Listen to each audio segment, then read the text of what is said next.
Olá, queridos, a paz de Cristo, sejam todos muito bem-vindos a mais um vídeo aqui no meu canal, Crescendo pela Palavra, e na ocasião de hoje, um vídeo relacionado às lições da Escola Bíblica Dominical, com base nas revistas publicadas pela editora Central Gospel, que no trimestre vigente estamos estudando os profetas maiores. E hoje, aqui, a nossa lição é a lição de... É a lição de número 12, que tem por título A Soberania de Deus na História. A soberania de Deus na história será o tema em que nós comentaremos na aula de hoje. Portanto, um vídeo atrelado a mais uma aula da maior escola teológica do mundo, a Escola Bíblica Dominical. E para mim sempre é uma alegria, um prazer muito grande tratar dessas questões pertinentes à revista, à EBD, porque ao longo dos meus 30 anos, basicamente, que eu sirvo a Jesus, sempre assíduo, participativo, um cooperador, um aluno, um professor, alguém envolvido com a área de ensino, em especial com a Escola Bíblica Dominical, e, portanto, cada aula, cada encontro é uma alegria que meu coração sente por poder participar do crescimento do povo de Deus e também por ter o privilégio de exercer esse ministério de excelência, que é o ministério do ensino. E ter você aqui comigo sempre é um motivo de dupla honra. Eu quero aqui, antes de começar a lição propriamente dita, fazer aqui dois anúncios muito rápidos, muito rápidos. O primeiro é esse aqui, ó. Olha que arte maravilhosa, né? Que meu amigo doutor, professor André Batalhão, de modo muito carinhoso, tem me abençoado com essas artes tão primorosas, né? Essa arte aí diz respeito a um programa que eu faço no meu canal, mais um quadro chamado Examinando as Escrituras. É um quadro em que eu faço uma exposição dos livros da Bíblia. E nessa temporada estou comentando sobre a carta de Paulo aos Romanos, a Epístola aos Romanos. Já estou no terceiro episódio, que será publicado agora, amanhã, quarta-feira, dia 20 de março, um vídeo sobre aos Romanos, capítulo 1. Vou analisar com você o capítulo 1. Já postei 2 vídeos a respeito de Romanos, um sobre um contexto histórico bem mais amplo da cidade, as questões um pouco da história da cidade de Roma. O segundo vídeo foi sobre as questões vinculadas a uma introdução à carta, autoria, datação, conteúdo, esboço, e agora sim começaremos, portanto, uma exposição textual, e não faria aqui, é claro, capítulo por capítulo, mas com certeza passarei pelos 16 capítulos que compõem a carta de Paulo aos Romanos. E amanhã já vou lançar para você, às 10 da noite, mais um capítulo do programa Examinando as Escrituras, aos Romanos, capítulo 1. Será uma aula maravilhosa, né? Já está aqui, já quase finalizada aqui por mim. Estou fazendo cada aula, né, cada vídeo uma aula, até que teremos, ao final de 12, mais ou menos, vídeos, um curso completo sobre a Epístola de Paulo aos Romanos, gratuito aqui para você, para a glória de Deus, para a tua edificação e para a minha alegria. Além da questão aqui do quadro que eu faço do Examinando as Escrituras, também tem um quadro chamado Podcast da Palavra. Inclusive, nesse mês de março, até dei uma paradazinha nele, perdão aqui. Eu dei uma paradinha nele, porque eu agora em abril eu farei de modo presencial. Até agora todos eles que eu fiz online com pessoas primorosas, são quase 10 podcasts já realizados, dentre eles esse na sua tela, Igreja, Coluna e Firmeza da Verdade. Esse eu fiz com meu amigo pastor Odilton Ângelo e o pastor Ronald Gustavo. Foi uma conversa de mais de 2 horas sobre igreja, as suas marcas, a sua importância, a sua responsabilidade. Se você quiser acessar esse conteúdo, é só ir no meu canal, naquela parte lá do ao vivo, clicar e vai ter acesso a vários vídeos já publicados. Dentre eles aqui tem a Reforma Protestante, eu, pastor Douglas do Carmo, pastor Alessandro Cassiano, tem Anjos e Demônios com o pastor Erivelton, tem a importância do Natal com o pastor Ronaldo e o pastor Gisiel Cruz. É um time pesado que Deus me deu o privilégio de ter como os amigos, e eu reúno esse pessoal para poder aqui comentar para você um tema a respeito pertinente à palavra de Deus. Portanto, aqui, ó, eu tenho 3 quadros, em princípio, né? Um quadro de EBD, que é esse vídeo aqui presente, que eu vou fazer aqui agora. Outro quadro, que é o Examinando as Escrituras, exposição bíblica.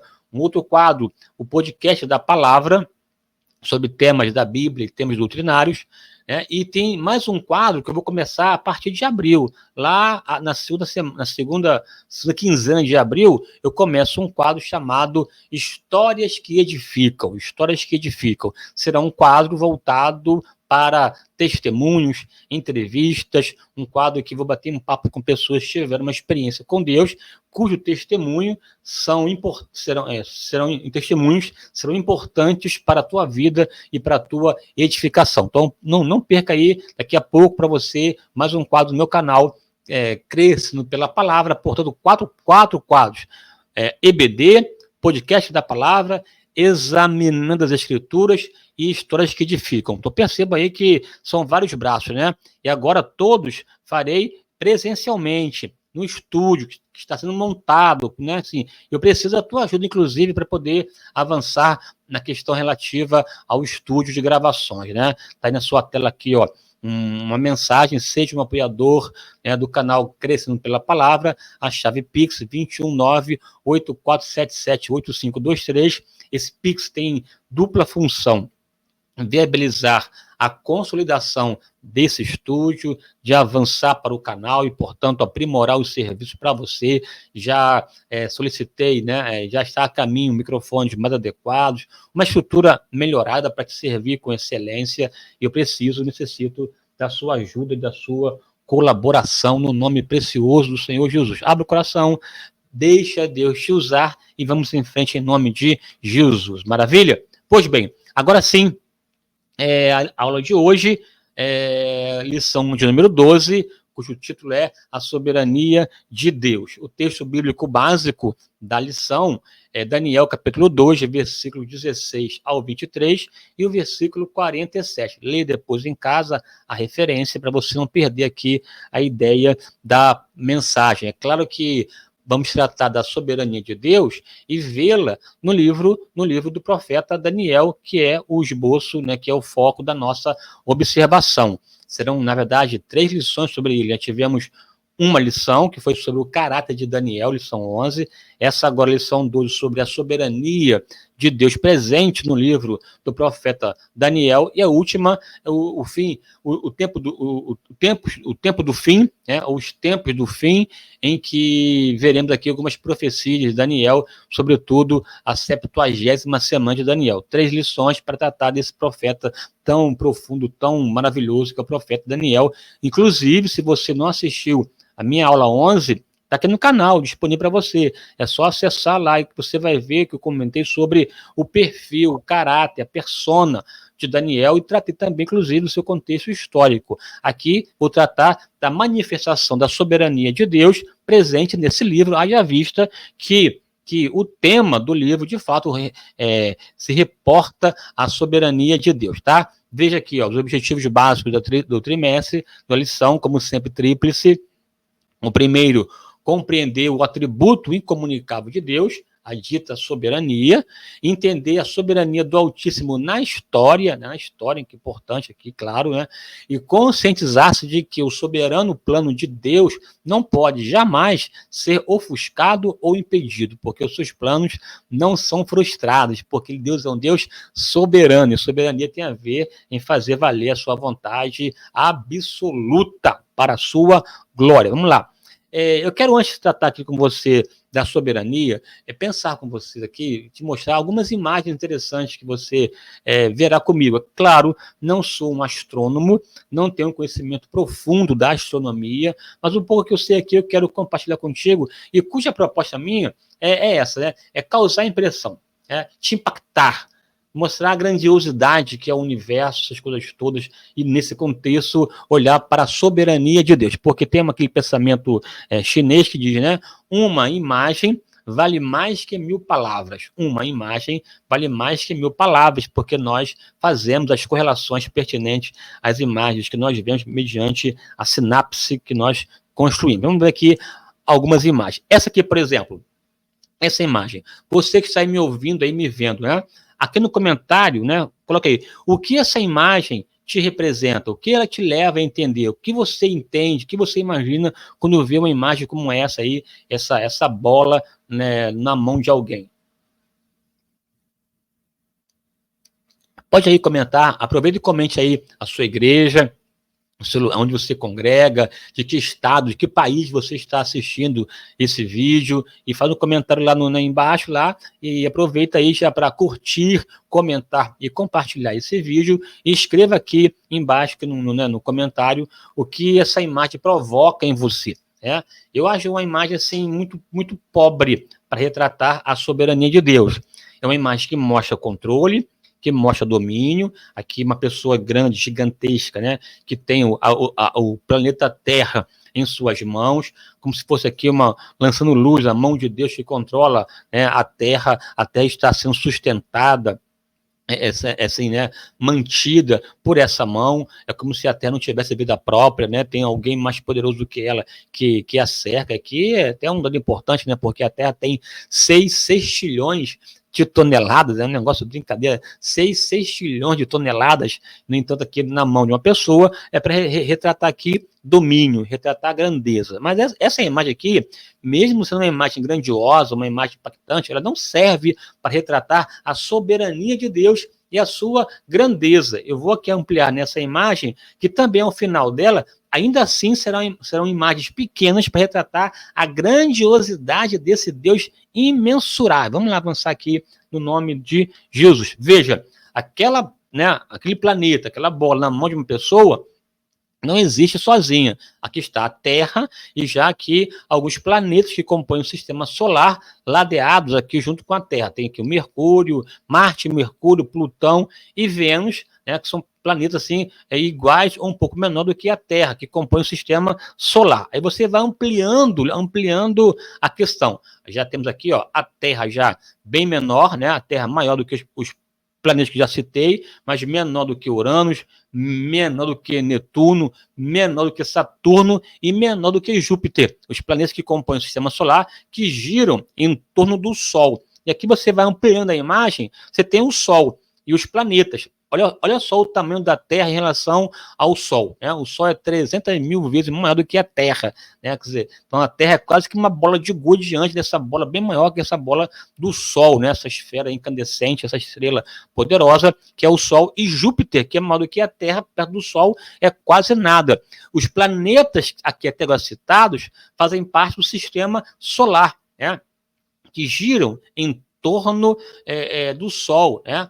Inclusive a Terra também gira em torno de si mesma e em torno do Sol, realizando um movimento de rotação e de translação de maneira sistemática nesse elo dos planetas, que você tem toda essa dinâmica orbital, de modo orquestrado, de modo harmônico, que não se chocam e que não se destroem, não se colidem, e a distância entre eles de modo muito, muito harmônico, muito perfeito. A aproximação da Terra do Sol é uma distância extremamente necessária para que a vida, de fato, tenha na Terra. Se fosse um pouco mais perto do Sol, morreríamos queimados, e um pouco mais distante, morreríamos congelados, né? O movimento que ela faz em torno do seu próprio eixo e em torno do Sol também são movimentos importantes para gerar vida, porque tem a ver com o clima, em geração das estações do ano, do dia e da noite. Quer dizer, cada milimetricamente, perfeitamente ordenado, orquestrado, conduzido, de modo pensado. Há uma teleologia por trás disso, alguém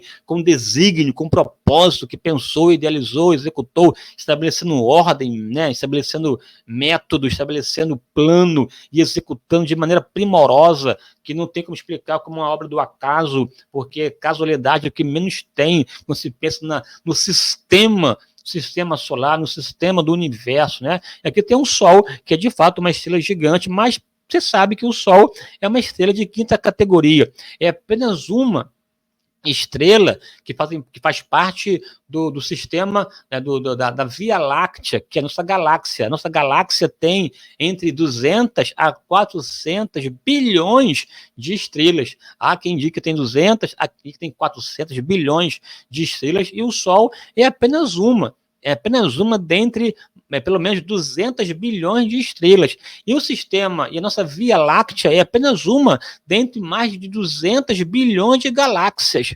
É um negócio gigantesco. Eu vou aqui te mostrar um pouco de números em relação a essa questão da gigante. Então, veja, aquela cena primeira, né, de uma mão que segura um planetazinho, já perde um pouco a importância, porque a gente percebe já essa imensidão. Aqui é o Sol, né, que em relação aqui aos planetas que citei, é gigantesco. Aí você pega o Sol e compara com outras estrelas, você já percebe que o Sol vai diminuindo aqui, ó, perto de Pollux, perto de Arcturus. Veja que o tamanho do Sol é um negócio pequeno. Imagine aqui a Terra diante de Arcturus. Aí você avança, né? Arcturus já está aqui, ó, pequeno. O Sol quase não aparece. Você tem aqui essa estrela gigantesca, Antares, né? Bem, o Sol quase que é nada perto dele. Imagine a Terra. E você vai expandindo para mostrar a grandeza. Veja aqui alguns dados importantes para você ter uma dimensão do sistema do universo, né? A velocidade da luz, que a luz, né, usa para percorrer um espaço que ela sai para o outro, ela vai numa velocidade de 300 mil quilômetros por segundo. 300 mil quilômetros por segundo. Para ter uma noção mínima aqui, quem é do Rio de Janeiro, aqui, capital, até Salvador, na Bahia, a distância média, 1.500 quilômetros entre Rio de Janeiro, capital, e Salvador, Bahia. A distância 1.500 quilômetros. Se você caminhar na velocidade da luz, você pode ir a Salvador e voltar. E voltar, e voltar, e voltar 200 vezes e passará um segundo. Em um segundo você vai e volta em Salvador 200 vezes para completar um segundo.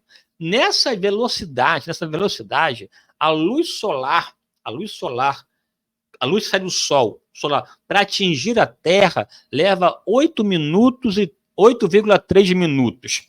8,3 minutos para a luz do Sol atingir a Terra na velocidade da luz, para você ver a dimensão que é o negócio entre Sol e Terra. Mas, a estrela Alfa Centauro, que é a estrela mais próxima no sistema solar, que fica em Andrômeda, que seria, né, a galáxia mais próxima da Via Láctea, para você alcançar Alfa Centauro, caminhando na velocidade da luz, você precisaria de 4,2 anos. 4,2 anos caminhando na velocidade da luz para atingir Alfa Centauro, que seria a estrela mais próxima do sistema da Terra, numa outra galáxia, que seria a galáxia Andrômeda. E aqui ressalto que a Via Láctea, que é a nossa, e Andrômeda, são apenas duas dentre 200 bilhões de galáxias. Essas 200 bilhões de galáxias formam o universo. O universo, portanto, formado de 200 bilhões de galáxias, dentre as quais há a Via Láctea, na qual consta entre 400 bilhões de estrelas, dentre as quais o Sol é apenas um, cercado por 8 planetas, dos quais a Terra é um. A Terra é o único planeta que já está cientificamente constatada a existência de vida. Aí a biologia até varia um pouco na definição, mas basicamente 3 milhões de espécies catalogadas, conhecidas, dentre as quais há a espécie humana. Na espécie humana são 8 bilhões de pessoas, dos quais eu e você somos um. Somos um, né? Sou um dentre outras 8 bilhões que forma a espécie humana, que convive com 3 milhões de espécies, que habitam num planeta chamado Terra, que é apenas um, que gira em torno do Sol, que é apenas uma estrela, dentre outras 200 bilhões ou 400 bilhões de estrelas, que formam a Via Láctea, que é apenas uma galáxia, dentre outras 200 bilhões de galáxias, que formam o universo, né? Você vê, então, a dimensão. E tudo isso, e muito mais, né? Muito mais, cada dia mais a ciência descobre outras estrelas, né? Muito mais. Tudo isso está nas mãos de Deus, está no controle de Deus, está sendo sustentado por Ele, vê a existência mediante o seu poder. A Bíblia diz que Deus chama as estrelas pelos seus nomes, ou seja, Ele conhece cada uma delas. Ele não somente as conhece, ele as criou, ele as formou e as nomeou, porque nomear tem a ver com usar uma palavra que atinge a substância, um substantivo, portanto tem a ver com conhecer a essencialidade, a essência, né, a substância, elementos característicos de cada ser para nomear. Nomear não é uma tarefa fácil, tem que ter uma palavra que tem a ver com o jeito de ser, de agir e com a funcionalidade. Deus nomeia as estrelas e as chama pelo seu nome. Ele é tão grande, tão grande, tão grande esse Deus, que ele se assenta no globo terrestre, que ele pega os céus, faz cortina, monta uma tenda para nela habitar. Ele é tão grande, tão grande, tão grande, que a Bíblia diz que ele considera as nações, para ele, são menos do que nada, como se fosse uma gota d'água num balde ou um grão de areia numa balança, né? Menos do que nada, em função da sua grandiosidade, porque ainda antes que houvesse dia, ele é tão grandioso, que chama as estrelas pelo seu nome. Portanto, a Deus seja a honra, seja a glória e seja o louvor. Esse Deus é um Deus soberano, porque ele tem poder para exercer a sua palavra e a sua vontade. E você aqui comigo vai se maravilhar cada vez mais com esse Deus, que a Bíblia diz está vestido de glória e de majestade, que pega a nuvem, faz carruagem e cavalga nas asas do vento. Esse Deus estabelece os limites dos mares, esse Deus que criou os animais e é o mesmo Deus que os sustenta. Ninguém pode subsistir, sobreviver sem o poder sustentador de Deus. Deus que dá o fôlego de vida a esses seres em função de ser um Deus criador. Veja aqui, né? O livro de Daniel é um livro que fala sobre a soberania e sobre o controle de Deus na história do homem. De modo claro e objetivo, Daniel afirma que os céus, todos os reinos humanos e seus poderosos estão debaixo do governo eterno do soberano do universo. Veja aqui o que diz o texto em Daniel 2, 20 e 22. Falou Daniel e disse: seja bendito o nome de Deus para todo sempre, porque dele é a sabedoria e a força. Ele muda os tempos e as horas. Ele remove os reis e estabelece os reis. Ele dá sabedoria aos sábios, a ciência aos inteligentes. E revela o profundo e o escondido, e conhece o que está em trevas, porque com ele mora a luz. Oh, que maravilha, porque para ele trevas e luz são a mesma coisa. Ele é um Deus maravilhoso, poderoso, incomparável, que estabelece reis e tira reis de acordo com a sua soberania. Vamos lá avançar aqui para entender um pouco sobre soberania. É claro que soberania está relacionada à grandeza, à majestade, né? Soberania, o que é soberania? O exercício de sua onipotência, ou seja, do seu todo poder. Deus é todo poderoso, não tem poder, ele é todo poderoso. É o exercício, o fazer da sua onipotência e do seu controle total sobre tudo e todos. Nada e ninguém foge ao controle de Deus. Ele controla tudo e todos. Deus é, portanto, soberano. Ele tem supremacia e total domínio sobre todas as coisas, podendo efetuar tudo o que sua vontade assim desejar. Ou seja, nada pode impedir o agir de Deus, nada pode impedir a sua vontade. A Bíblia mesmo diz que operando ele, quem impedirá? Ninguém pode conter esse Deus incontável, incontrolável, esse Deus imensurável, esse Deus tão maravilhoso e extraordinário que nós servimos. Esse Deus que coloca na costa das suas mãos as águas do oceano. Imaginou isso, né? Pega aí as águas do oceano, você pensa que Deus põe assim na concha das suas mãos. Como retratá-lo como uma imagem de escultura? Não tem como, porque ainda antes que houvesse dia, ele é o Deus Todo-Poderoso. Então aqui percebendo que é soberania. Então logo de cara aqui, você percebe, de repente, que um tipo de embate ou de controvérsia entre a soberania de Deus e o livre-arbítrio. Se Deus é soberano, até que ponto o homem tem livre-arbítrio? O que é livre-arbítrio? É o poder de decidir, de fazer sua vontade. Bem, se o homem tem livre-arbítrio, até que ponto Deus é soberano? Como se fossem duas coisas que não se comungam, porque Deus é soberano, faz valer o que deseja. Como então o homem pode fazer o que bem entende, bem deseja, sem interferir na sua soberania? Vou passar por isso aqui na aula de hoje, à medida que formos transcorrendo aqui a nossa lição, tá? Porque Deus é soberano. Quais são os pilares desta soberania? Né? Ela está fundamentada, apoiada em quê? Quais as razões que justificam a soberania de Deus? Primeiro, porque ele é criador. Quem cria estabelece a norma, as normas. Quem cria tem o direito de. O criador é proprietário. O criador é senhor. A criatura não. O Criador, sim. E Deus é criador. É quem cria tem o direito de movimentar. Quem cria sabe, inclusive, a razão pela qual fora criada. Estabelece a funcionalidade, né, a tautologia de tudo que foi criado, porque o Criador pensou, idealizou e executou mediante o poder da sua palavra. A Bíblia diz categoricamente, no princípio criou Deus os céus e a terra. Esse, no princípio, é um tempo em que nós não existíamos. Deus, pela sua palavra, chamou a existência o que não existia, como se já fosse.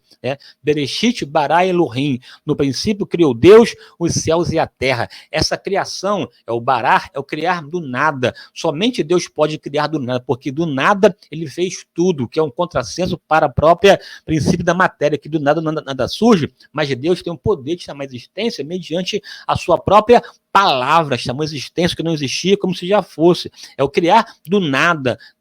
Deus não precisa de referência para poder criar alguma coisa, né? Nós criamos a partir de transformações de elementos já constituídos. Deus não, do nada criou o universo mediante o poder da sua palavra.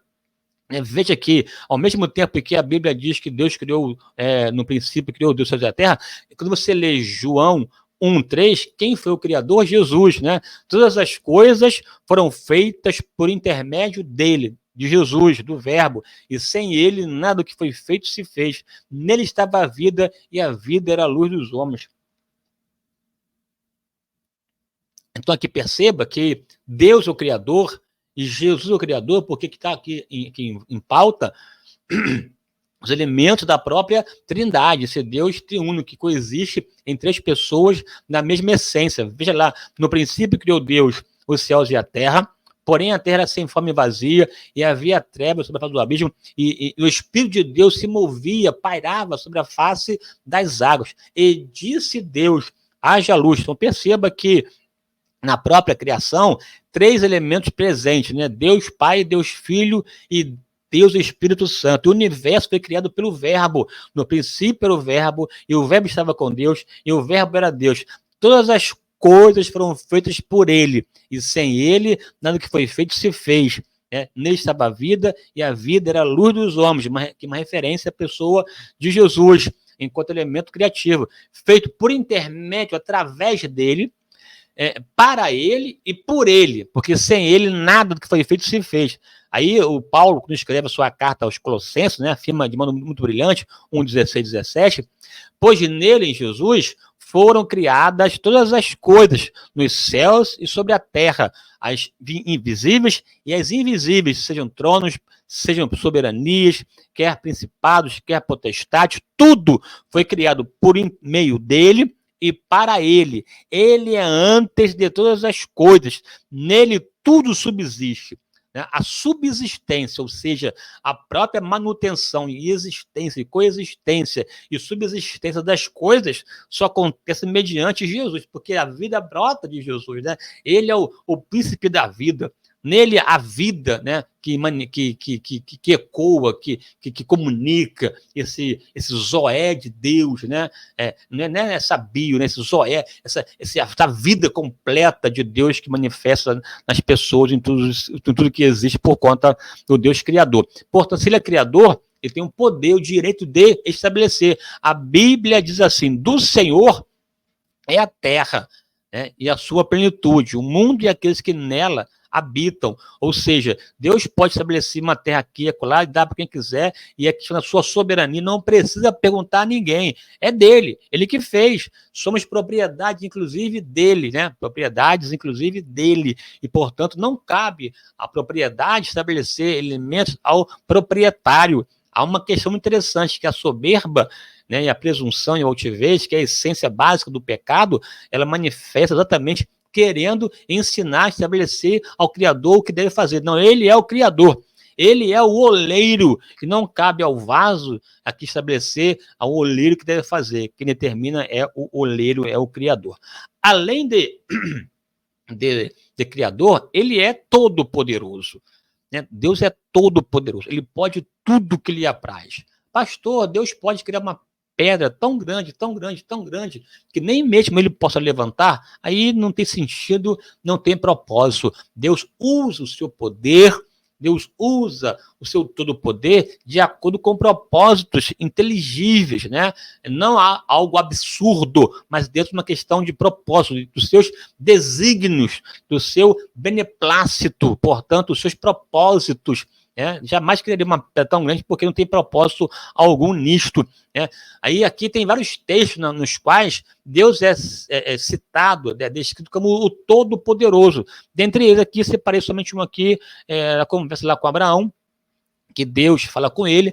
Abraão já com quase 100 anos de idade, Deus disse que iria abrir, a madre de Sara, já aos 90, que era estéril, e daria fertilidade a Abraão para que dessa relação saísse das suas entranhas o Isaac, né? Interessante, olha, para Abraão ter capacidade de fertilização, bem como Sara, um milagre, né? Porque a Bíblia diz que ele estava já amortecido em sua carne. Deus deu vitalidade, uma mudança hormonal, anatômica. Deus restabeleceu todo o aparelho reprodutor de Sara, um negócio poderoso aqui, não dá para explicar aqui nessa aulazinha aqui, mas aqui mostramos um poder. Ele fez isso, sendo Abraão de 99 anos, apareceu, se manifestou, revelou o Senhor a Abraão e lhe disse: eu sou. Veja, esse eu sou tem a ver com essência, tem a ver com Yahvé, tem a ver com a sua pessoa, questões inerentes, pertencentes ao ser de Deus. Eu sou Deus Todo-Poderoso, anda na minha presença e ser perfeito. Ou seja, pode acreditar, pode levar como certo. Se eu falei que vou fazer, pode descansar, porque eu tenho poder para fazer. É porque ele é um Deus todo-poderoso. Nada e ninguém impede o seu agir. Deus não conhece impossível, porque para ele nada é impossível.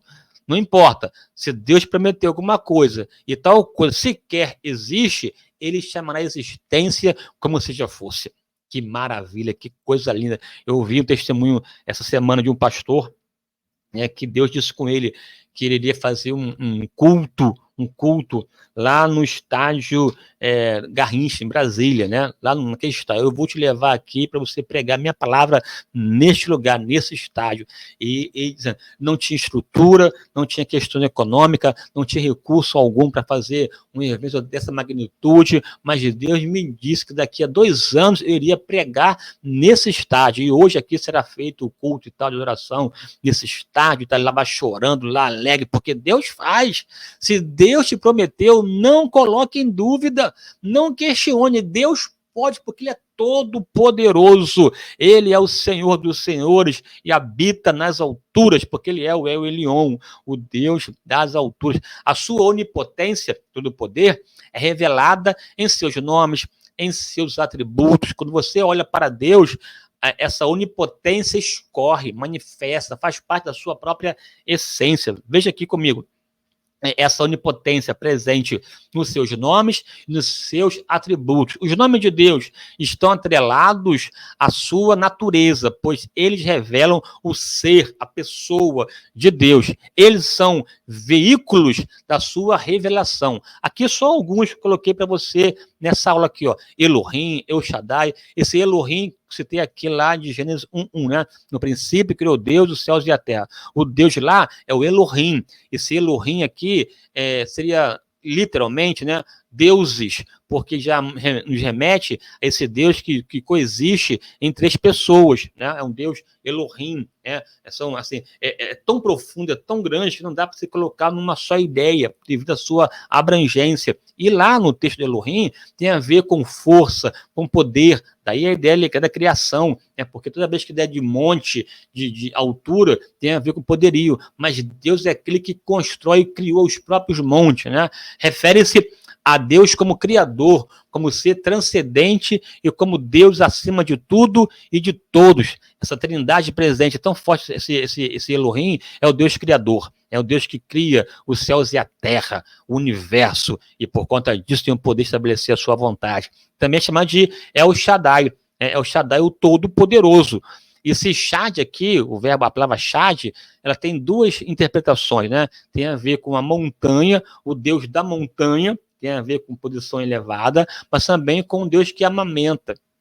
O seio, né? É o Shad, que significa seio, mama, ou seja, o Deus que sustenta, nutre ou que satisfaz. Ao mesmo tempo que é um Deus tão grandioso, tão majestoso, tão soberano, que está acima das alturas, que é o Senhor que faz o monte fumegar pela sua presença, também ele é aquele que é capaz de colocar no seu seio, nutrir, proteger, sustentar e acalentar e fortalecer. Esse Deus tão grande tem a ver com um Deus tão santo. E a santidade de Deus não tem a ver somente com a sua questão da distância ao pecado. Tem a ver também, mas não só isso. Tem a ver com a sua grandiosidade, com a sua majestade, soberania. Esse Deus santo tem a ver com a sua distinção. Está acima de tudo e de todos. Nada e ninguém se compara a esse Deus. Ele é tão forte que ele, quando caminha sobre o monte, ele faz o monte fumegar ou também derreter como cera diante dele, porque ele faz o monte fumegar. Quando ele sai do trono e pisa no cume dos montes, os montes se derretem diante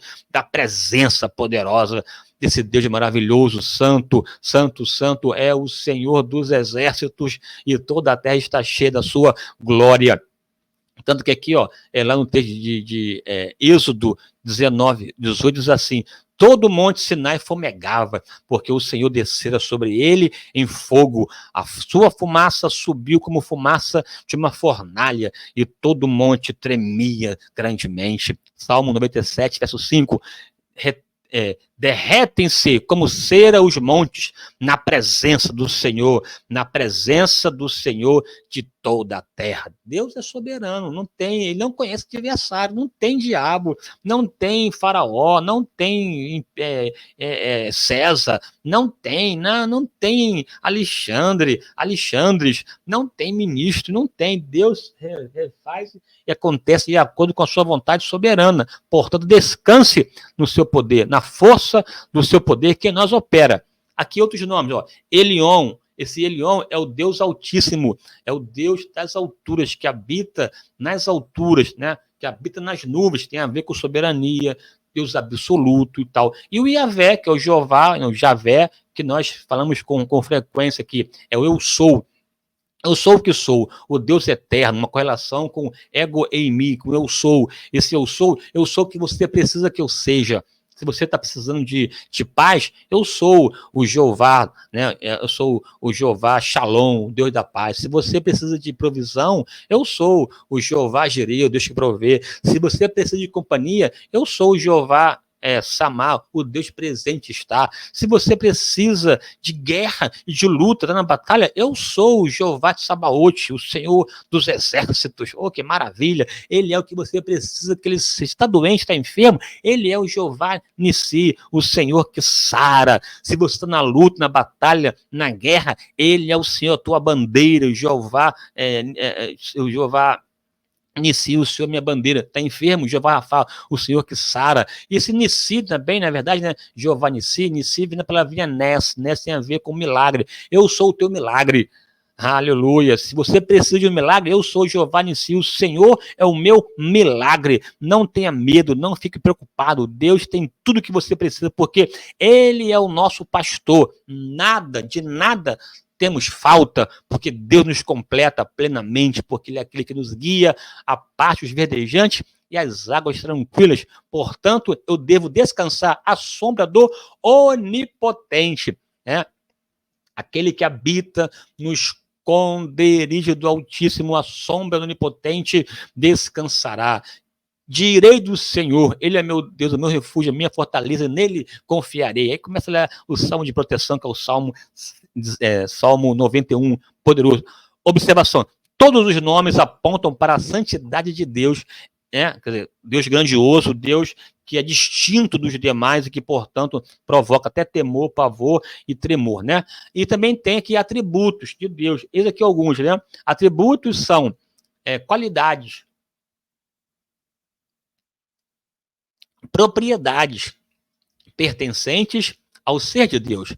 Eles, atributos, indicam os aspectos do seu caráter, do seu ser, perfeições inseparáveis da sua natureza. Aqui só coloquei alguns para você entender aqui, né? Onipresença, Deus está em todos os lugares. Onisciência, sabe tudo. Onipotência, tem todo o poder. E transcendência, porque está acima de tudo e de todos. Deus não é natureza. A natureza é criatura, é criação de Deus. Os céus e a terra manifestam a sua glória, e o firmamento anuncia as obras das suas mãos. Criatura, natureza, belezura, que encanta, que alegra, é só reflexo, né, da grandeza desse Deus poderoso, que é o teu Deus, que é o meu Deus, que é o nosso Deus, que é soberano e que vai te abençoar, e você vai ter vitória em nome de Jesus. Quem concorda, diga amém. Diante da sua soberania, do seu poder, ele opera no tempo dele e opera da maneira dele. Opera no tempo dele e opera da maneira dele, né? Portanto, humilhai-vos debaixo da potente mão de Deus, para que no tempo oportuno, na hora certa, no tempo certo, ele vos exaltará. Deus não age de acordo com o meu tempo, com a minha lógica, com a minha necessidade. Ele age de acordo com a sua soberania, de acordo com a sua vontade soberana, de acordo com os seus domínios, com o que ele entende, compreende. Nós ficamos inquietos, ficamos ansiosos, mas devemos descansar na sua soberania, lançando sobre ele toda a nossa ansiedade, porque ele tem cuidado de nós. Não tem morais, não tem artimanha, não tem STF, não tem o que quer que seja que possa impedir o agir de Deus. Ele é o Senhor de toda a terra, só que ele opera no tempo dele e do modo dele. Todos os reinos poderosos surgiram, todos caíram por terra. Pode citar qualquer um. Egito, a Babilônia, Assíria, Babilônia, Medo-Persa, grego, romano, e por aí vai colocando aí, vai colocando, até o Hitler, todos caíram, não subsistiram, mas Deus continua assentado no alto e sublime trono. Os Uzias da vida morrem. No ano em que morreu Uzias, eu vi o Senhor sentado sobre o alto e sublime trono, e seu séquito enchia o templo. Os serafins estavam acima dele, cada um tinha 6 asas, com 2 cabia o seu rosto, com 2 cabia os seus pés, e com 2 voavam, e clamavam uns aos outros, dizendo: Santo, Santo, Santo é o Senhor dos exércitos, e toda a terra está cheia da sua glória. Ele age e opera da maneira dele, e a maneira dele normalmente nos choca, normalmente nos surpreende, porque Deus gosta, inclusive, de nos prometer coisas assim assombrosas, né, que não cabem em nós. As promessas de Deus, na verdade, não cabem em nós. Somos pequenos para ela, né? Somos, na verdade, confrontados em relação ao que Deus diz, e a única forma que nós temos de acessar o que Deus nos revela é pela fé. É pela fé. Mesmo tudo dizendo não, pela fé eu me aproprio. Pela fé eu tomo posse. Como assim? Como assim atravessar Mar Vermelho? Como assim atravessar deserto, 40 anos e não sucumbir? Como assim enfrentar gigante como gafanhotos e o povo sem habilidade de vencer, direcionar, ocupar e tomar posse de Jericó e da terra? Como assim as muralhas de Jericó caírem por terra? Como assim para céu e para, né, sol, para dar vitória? Deus faz, se você acreditar e tomar posse. Por isso a Bíblia diz que é impossível agradar-lhe se não for mediante a fé, né? É porque a fé é necessária, né? É necessária. O texto bíblico diz assim, aos Hebreus 11, versículo 6. Porque sem fé é impossível agradar-lhe, porque é necessário crer que ele existe e que é galardoador daqueles que o buscam. Porque sem fé não temos como conhecer, viver, andar com Deus. É pela fé, é de fé em fé, é de glória em glória. É como a luz da aurora que se desenvolve, cresce na presença de Deus e descansa na maneira dele, porque a maneira dele é uma maneira assim inusitada. Ele nos promete coisas que, eu vou te abençoar, te prosperar, você vai ser uma pessoa próspera na sua família, você vai abençoar os seus, e você está endividado, na prova, na luta, desempregado, e Deus diz que vai te abençoar. É assim que ele faz, para mostrar que não é você. Quando Deus cumpriu as promessas, a promessa principal em Abraão, a Bíblia diz que ele estava amortecido na sua carne. Para quê? Porque não tem a ver com o poder de Abraão, não tem a ver com a capacidade de Abraão. Ele só recebeu Isaac quando estava com o seu corpo amortecido, porque tem a ver com Deus, com a sua palavra, com aquele que ele fala. Portanto, receba de Deus a vitória em nome de Jesus e creia no Deus soberano, porque Deus não tem impossível. Aquela que diziam que era estéril já está no 6º mês, porque descerá sobre ti o Espírito Santo e o poder do Altíssimo te envolverá, e nesse envolvimento você vai gerar filhos para a glória de Deus. Quem concorda, diga amém. Aqui avançando, né? Nesse exercício da soberania, né, não perdemos a nossa responsabilidade, porque uma coisa é você gerenciar, outra coisa é você gerenciar, ser soberano, determinar, presidir. Outra coisa é te dar liberdade às pessoas de fazer. Na sua soberania, Deus nos facultou, né, no espaço limitado, é claro, da nossa capacidade decisiva, de decisão. E a decisão que nós temos, portanto, tem a ver com a nossa responsabilidade. Nesse aspecto, né, nessa esfera, espectro de ação de Deus, nesse espectro, Deus nos deu liberdade de atuar no aqui e agora. Eu só acho que você, enquanto criatura de Deus, tem poder de decidir, porque Deus, na sua soberania, te facultou poder para decisão, né? É claro que você não pode colocar a soberania, o livre-arbítrio acima da soberania de Deus, mas Deus, no uso da sua soberania, facultou ao homem o poder de decidir. Na criação, soprou, né, o fôlego de vida e fez dele alma vivente e imagem e semelhança. Essa imagem e semelhança lhe facultou, portanto, condição de tomar decisões, de governar, de lavrar, né, e cuidar da terra e, portanto, agir. Esse exercício legal da sua persona, na exigência legal para responder o que Deus exige. Você pode comer livremente de toda a árvore do jardim, mas isso aqui não pode não. Você tem o direito, tem o poder de dizer não à árvore do bem e do mal, porque se você comer dela, certamente você vai morrer. E o homem então não deu ouvido, comeu e pecou. Portanto, uma decisão da livre vontade humana, livre vontade esta facultada pelo Deus soberano em conceder ao homem a capacidade de decidir, escolher, não como um ser autômato, um robô, alguém capaz de fazer escolhas no exercício da sua persona, e persona esta como resultado do poder criativo de Deus. Veja o que a Bíblia diz em relação ao próprio pecado de Caim. Por que descaiu o teu semblante? Se bem fizeres, não haverá aceitação para ti? Caim, quando o Deus atentou para Abel sua oferta, Caim percebeu esse atentar de Deus, não sei como foi esse atentar, mas foi algo tão impactante que Caim percebeu e ficou triste e tentou matar o irmão. Deus foi até ele e chamou sua atenção. Olha só, rapaz, alto lá, pare um pouco e pense. Por que descaiu o teu semblante? Se bem fizer, se você mudar o comportamento e fizer como fez teu irmão, com certeza haverá para ti a aceitação. Se bem fizer, não haverá a aceitação para ti. Ou seja, eis que o pecado jaz à porta, cabe a ti dominá-lo. E Caim, pelo contrário, decidiu avançar, decidiu, né, colocar em prática o mal que maquinou e matou o seu irmão. Escolha pessoal de Caim. Nós temos o poder de decidir, de voltar. E Caim ali, mesmo depois da queda, tinha poder de dizer sim, dizer não. É claro que esse poder de dizer sim, dizer não, não lhe faculta poder salvático, mas decisão de ouvir o chamamento de Deus, porque Deus nos chama. nos chama. E a pessoa deve amolecer o coração e ouvir o chamamento, não endurecendo o vosso coração quando ouvides a voz do Espírito Santo. Né? Observação, somos cooperadores de Deus e ele controla todo o processo quando nós decidimos, inclusive, servi-lo. Quando você decide aceitá-lo, você abre mão do seu livre-arbítrio para fazer a vontade de Deus livremente. Livremente. Vamos aqui avançar. Agora, a soberania de Deus em Daniel.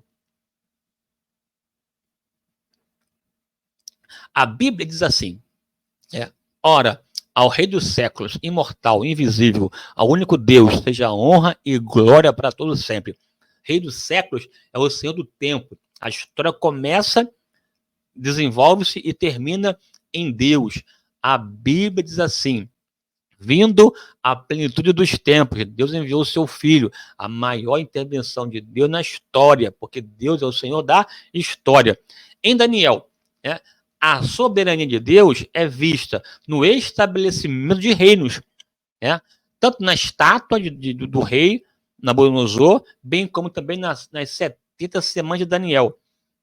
Você percebe os reinos surgindo, Deus levantando e abatendo de modo claro. Ele tira e coloca. Veja o que Daniel disse, capítulo 2, versículos 46 e 47. Então, o rei Nabucodonosor caiu sobre o seu rosto, depois que Daniel interpretou a estátua, e adorou a Daniel, e ordenou que lhe fizessem oferta de manjares e perfumes suaves. Respondeu o rei Daniel e disse, certamente o vosso Deus é Deus dos deuses e o Senhor dos reis e o revelador dos segredos, pois pudeste revelar este segredo. Aqui o rei testemunhando da grandeza de Deus, depois que Deus deu a Daniel a revelação da estátua e os seus desdobramentos, que eu vou explicar daqui a pouco. Aqui está, essa estátua que o rei Nabucodonosor teve, teve um sonho, não quis contar o sonho, e queria a interpretação. Ninguém conseguiu interpretar, então o decreto de matar os sábios, adivinhos, e os astrólogos e tal. Daniel tomou iniciativa, foi até Arioque, pediu mais um tempo, foi até o rei, pediu um tempo, depois disso foi lá com seus amigos, Sadraque, Mesaque e Abednego, os 4 oraram, enfim, Deus revelou a Daniel o sonho e a sua interpretação. E esse sonho tem a ver com os reinos que viriam, cada parte da estátua uma demonstração dos reinos. A cabeça de ouro tinha a ver com a Babilônia, porque ouro tem a ver com próspero, luxuoso. Ouro era um metal muito popular na Babilônia, e a cabeça de ouro, portanto, de grandeza, era o próprio reino da Babilônia, já que o peito de prata, Média e Persa, tem a ver com o reino persa, Aí está aqui o ano que estabeleceu, quando os persas subiram, e até foram subjugados pelos gregos. Inferior à Babilônia. Os persas usavam a prata como padrão monetário. Já a Babilônia tinha uma ênfase no ouro. Aí tem aqui o quadril, de bronze, tem a ver com a Grécia. A Grécia dominou toda a terra. O bronze era usado pelos gregos em armas e armaduras. Então, perceba aqui que ele vai, na verdade, Daniel vai explicando os reinos que vão surgindo. Você depois lê com calma o capítulo 2, e também o capítulo 7 de Daniel, que tem a ver com a descrição desses reinos que vão surgindo. E, por fim, aqui, pernas de ferro, tem a ver com Roma. Firme e agressivo como ferro. Roma dominou e durou mais do que todos os demais impérios. E, por fim, aqui, pés de barro e de ferro. Aqui é uma referência aqui ao reino do anticristo. Tem característica de Roma, a mistura de ferro e de barro significa também que a fragmentação, que você percebe que essa estátua também vem uma pedra que derruba para estabelecer aqui o reino de Cristo. Então aqui percebe que aqui a tônica aqui é essa: Deus estabelece reino e tira. Ele é o Senhor de toda a terra, nada foge ao seu controle. Tudo está debaixo do controle de Deus. Quando você faz um paralelo em Daniel 2, Daniel 7, fica até mais fácil, Daniel 2, você tem aqui os 4 impérios, bem como também Daniel 7. O ouro Império Babilônico tem a ver com o leão. A prata, o Império Medo-Persa, tem a ver com o urso. O bronze, o Império Grego, tem a ver com o leopardo. E o ferro, o Império Romano, tem a ver com a besta lá que surge no capítulo 7. E claro, também tem uma ligação ali também com o reino do anticristo. Esse plano escatológico desenvolvendo a partir da mão de Deus. Quando, inclusive, o próprio Alexandre o Grande invadiu a Palestina e o sacerdote o abordou e falou que, na verdade, mostrou para ele a profecia, até ele caiu por terra e não destruiu a Babilônia, a Palestina, como pretendeu fazer, porque já estava descrito sobre ele. Interessante isso, né? Aqui, também a soberania presente no abatimento de soberbos. O rei Nabucodonosor, Belsazar, foram abatidos, né? Quando o rei Nabucodonosor pensou que era o cara e viu o jardim suspenso da Babilônia e tal, aquele sonho que ele teve da árvore que cresceu no meio e tocou os céus e os seus ramos, as nações ficavam debaixo comendo seus frutos da sua sombra até que foi cortada, se cortar, aquela árvore tinha a ver com o rei, era pessoal, e foi cortado, e se Nabucodonosor passou 7 anos vivendo como animal, e teve que reconhecer a soberania de Deus. Tá aqui, ó, clamando fortemente e dizendo assim: derribai a árvore e cortai-lhe os ramos, e sacudi as folhas, e espalhai o seu fruto, afugentem-se os animais debaixo dela, e as aves dos seus ramos. Uma palavra que queria derrubar aquela árvore. Todo soberbo não passa de uma árvore que pensa que cresce, mas na hora certa, Deus corta e arranca. Aleluia. É forte, tá? Serás tirado dentre os homens, e a tua morada será com os animais do campo, e te farão comer erva como os bois, e serás molhado do orvalho do céu, e passar-se-ão 7 tempos por cima de ti, até que conheças que o Altíssimo tem domínio sobre o reino dos homens e dá a quem quer. Uma palavra aqui muito forte aqui, em relação ao rei Nabucodonosor, que de fato ficou 7 anos aqui, conforme 7 tempos, sem consciência, vivendo como um animal, até que recobrou a consciência e reconheceu que Deus é o Altíssimo, o soberano. E também aqui o próprio Belsazar, que profanou os utensílios do templo e viu a mão Menemem Tekel Fassim pesando fosse na balança e achando em falta,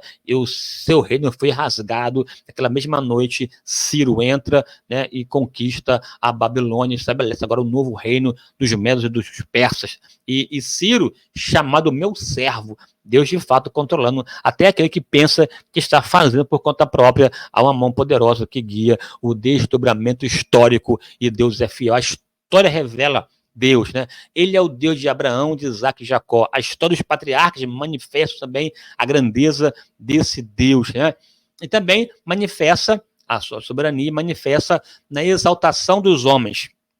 Daniel foi um desses. Imagina Daniel em terra estranha, longe da sua terra, do seu povo, do seu templo, da sua posição elevada, em tempo hostil, mas Deus o exaltou tanto no reinado da Babilônia, bem como também no reinado dos persas. Daniel ficou em posição elevada em terra estranha. Que coisa maravilhosa, para mostrar que Deus tira o pobre do monturo e o coloca entre os príncipes. Olha só o que a Bíblia diz. Então o rei engrandeceu a Daniel, ele deu muitos e grandes presentes, e o pôs por governador de toda a província da Babilônia, como também por principal governador de todos os sábios da Babilônia, aqui no dia de Nabucodonosor. Este Daniel, pois, prosperou no reinado de Ciro, de Dario e de Ciro, o persa, para mostrar aqui que, de fato, Deus está no controle de tudo. Ele pode fazer prosperar aonde você está, porque Deus é fiel, Ele é soberano. Os servos do Altíssimo podem descansar no Deus de Daniel, pois Ele é fiel e poderoso para fazer cumprir a sua palavra pronunciada acerca do futuro da humanidade, da igreja, dos reinos da terra e também da tua vida. Portanto, receba essa palavra e descanse na soberania de Deus. Um forte abraço, até a próxima, em nome de Jesus, amém.